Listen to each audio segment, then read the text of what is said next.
Welcome to FileMaker Topics. This is a preview of a part of a previously presented FileMaker topic. FileMaker topics are small bites of knowledge and skills in a particular area of FileMaker development. They're presented as a live webinar with typically 30 to 40 minutes of content plus discussion and questions. A video such as this is available after the live session. We cover areas such as calculations, layout design, scripting and security, and others. You can see more details about FileMaker topics and subscribing at our website ulearnit.com.au/FileMaker-topics. We have flexible access to topics. If you're particularly interested in a single topic, you can subscribe to it, or you can take out a monthly, quarterly or yearly subscription. Again, find out all the details of subscriptions on our website. My name's David Head, and this FileMaker topic was in the area of calculations, considering recursion and iteration. So in the full FileMaker topic, we had a look at recursion and iteration and the differences between them. Questions about why we need them, specific examples of how you could use these two things, and the sort of facilities within FileMaker where you can carry out recursion and iteration, being custom functions, scripted loops, and the while function. So just looking at the difference between recursion and iteration quickly, recursion is where a statement in a function repeatedly calls itself until a termination condition or a base case is met. So you will see that the code is referring to itself. So there's a part of the code where it refers to itself and effectively creates another iteration of the function. And this all happens until a particular base case is met, and then the recursion stops. Iteration, on the other hand, is the repeated execution of a set of steps. So there is typically an initialization phase, there is execution, something will be incremented, and then there will be a condition tested. And when that condition is met, the iteration will stop and it will return a result. So in FileMaker, we do recursion in custom functions, and iteration can be done within a scripted loop and within the new while function in FileMaker 18. In this instance, we're not going to have a look at recursion or the many examples we had there of custom functions and how they work, or scripted loops. What we're going to do is focus on the new while function in FileMaker Pro 18. So this is the sequence or the syntax of the while function, and at first glance it looks very complicated, but essentially there are four components to it. The way that the while function works is it firstly initializes variables. It repeats the logic, which is the purple part, while the condition is true. And when the condition is not true, it exits, returning the result. So that's basically how a while function will work. And we'll have some examples of that in a moment. It's important to note that the while function accepts variables, similar to the let function that's been around for some time. So particularly in the initialization area, we can create variables that have a scope of entirely within the while function. Of course, we can also initialize and increment variables that are script variables or local variables or global variables. And what's the big deal with this? The big deal is that it can be run within a standard calculation in FileMaker. So that means that we don't necessarily need to structure recursion in a custom function. We can set up a while function within a standard FileMaker calculation, and that can be done anywhere where you have access to the calculation engine. So let's go through this process in more detail. What's going to happen when the while function starts is that the number 1, it's going to evaluate all of the initialization variables that you've defined in red. Then it's going to evaluate the condition in blue. If that condition is true, it will go on and evaluate all of the logic in purple. And then it will go back and evaluate the condition again. If that condition is still true, it will evaluate the logic again, then evaluate the condition, and so on until the condition is false. When the condition is false, it will exit, returning the result.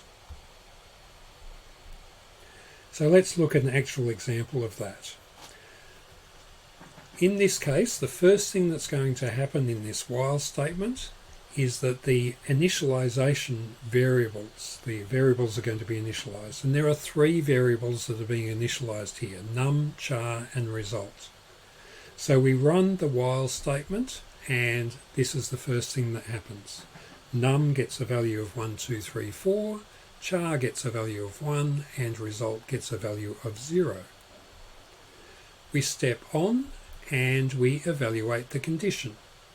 So this is where char is less than or equal to the length of num.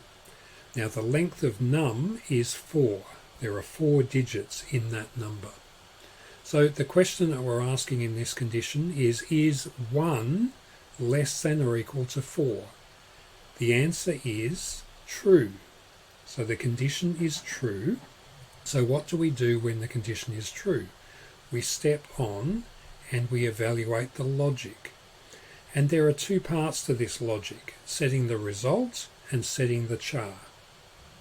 So the result is set to the result plus the middle num char 1. So what that is doing is it's getting the character that is char out of the number. So it's getting the result, which is 0, plus the first character, which is 1, and it's adding those together. So what happens is that the value of result becomes 1 now, 0 plus 1. The second part of the evaluation is that char equals char plus 1, so it's effectively incrementing char. So char becomes 2. What do we do after we've evaluated the logic? We go back and we evaluate the condition again. So in this case, we're asking ourselves, is 2 less than or equal to 4? Because char got incremented to 2, but the length of the number is still the same, 4. Is 2 less than or equal to 4? That is true. What do we do when the condition is true? We evaluate the logic.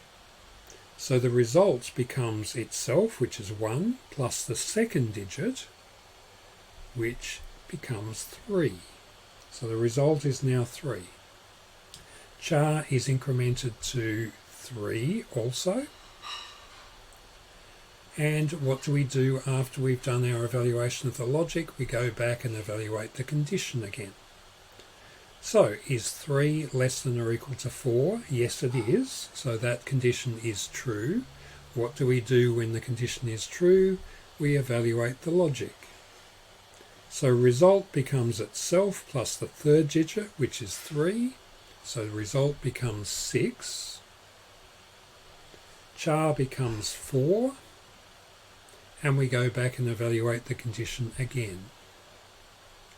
Is 4 less than or equal to 4? Yes, it is. So we evaluate the logic again. Result becomes itself 6 plus the fourth digit, which is 4. So the result becomes 10. And we increment the char. Char becomes 5. And we go back and evaluate the condition again. Is 5 less than or equal to 4? Bingo. This is the first time that the condition has not been true. When the condition is not true, when it fails to be true, it's false, we exit, returning the result. At the moment the result is 10, So that is what is returned by this entire calculation. That's the end point.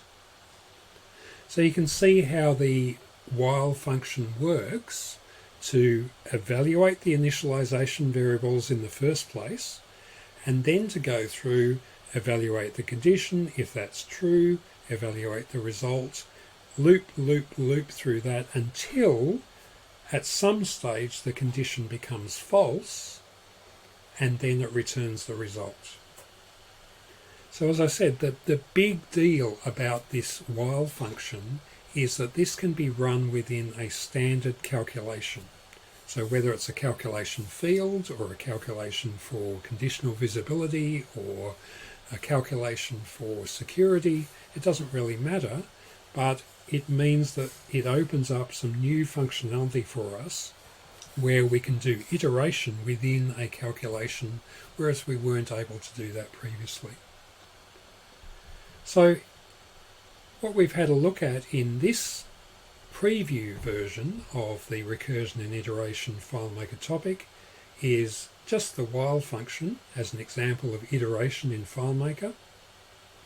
If you subscribe to FileMaker topics, you can watch the full video, and we explain in more detail recursion and iteration in scripting loops. Thanks very much for watching this FileMaker topic. If you have any questions, comments or suggestions, just shoot them to me at david@ulearnit.com.au. All that remains for you to do now after this preview is to visit our website, ulearnit.com.au/FileMaker-topics and subscribe. You get access to the live webinars that are going on every week, and also videos of previous webinars that we've run. Thanks very much, and see you online.